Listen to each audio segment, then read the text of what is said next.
And ABC News contributor, former NYPD Chief of Detectives, Robert Boyce, joins me now for more on this. Robert, thanks for being on. What do you make of this string of shootings in response to simple mistakes?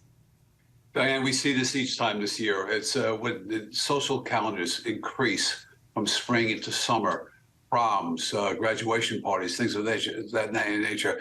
They escalate quickly in the presence of alcohol into an argument. And then there's immediacy and hot blood to get that gun and to resolve it. It's a terrible situation. Made matters worse by the fact that they're selling high-capacity magazines on the internet to anybody who wants to buy them, and there's no search to it. I've talked to police officers in New York City. They're continuing to, when they get someone for a gun, they find the presence of a high-cap mag. I'm talking about 30-round clip.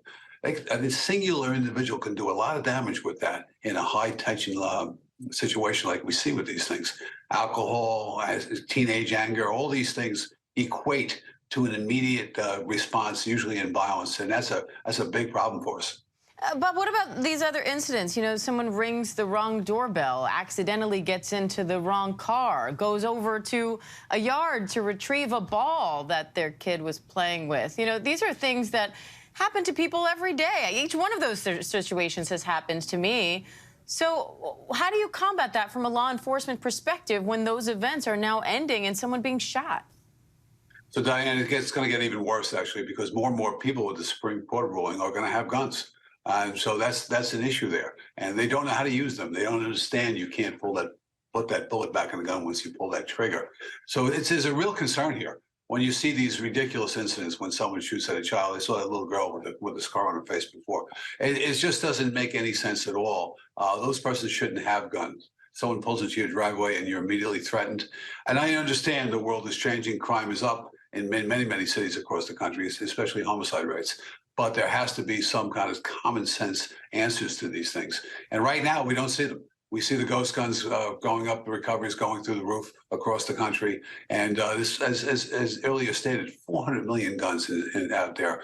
And that's not counting ghost guns. So there's a proliferation going on.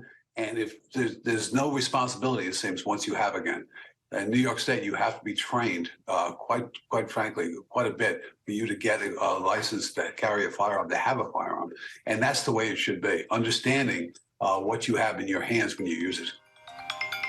So when we often hear about de-escalation when it comes to gun violence, how does that factor into this conversation when some of these decisions are made so quickly? In the case of the cheerleaders, we heard them saying, you know, I got in the car, I immediately tried to apologize, but this person just started shooting at us. So what can you do from both of those perspectives? How do you teach people to be less scared, less paranoid, less quick to pull that trigger? And is there anything you can do if you're on the receiving end? I would immediately try to talk them down, then get out of that situation as fast as you can. Because at that point, that person, we have a mental health crisis in this country as well.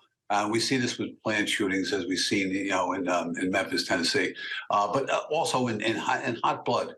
Get yourself out of that condition immediately, because you try to talk to them, say, listen, I'm just going to leave here. I'll be back and I'll speak to you later. You have to de-escalate as best you can. And I know people aren't trained for this, but when someone has a weapon, it's a game changer. And that has to be confronted with by getting out of there. Not by trying to talk to them. Just say, listen, I'm going to be back in a few minutes and then we'll talk. Do something of that nature. Try to de-escalate, and I'm sorry for what I may have done to you, and get out of there. And so we see it time and time again. Someone getting in your car. There's no reason for that. It just doesn't make any sense at all. But people having guns who shouldn't have them, and that's the big issue. So, Bob, what more do you think needs to be done to help curb gun violence in this country? Well, Diane, for a long time, it has to be prosecuted. If you possess an illegal weapon, you need to be prosecuted to the fullest extent of the law. And there can be no diversionary issues with that at all. It has to be prosecuted. And also this ghost gun thing that are all over the country now. Now, they're being assembled in states where tough on gun states they are now. So it's not coming up from a different state. It's being assembled within that state. We need some common sense legislation on that. We can do it, but it just has to go forward. And that should be everybody inside. Nobody wants this, but also prosecute those who illegally have them. And that's the issue there as well. Gang violence motivates a lot of these shootings, and that has to be addressed as well. So it is a police problem, but it's also a societal issue, is that we're not resolving our issues as human beings as we can by lack of communication and blood. All right, Robert Boyce, always great to have you, Bob. Thank you. Good to see you. Hi, everyone. George Stephanopoulos here. Thanks for checking out the ABC News YouTube channel. If you'd like to get more videos, show highlights, and watch live event coverage, click on the right over here to subscribe to our channel. And don't forget to download the ABC News app for breaking news alerts. Thanks for watching.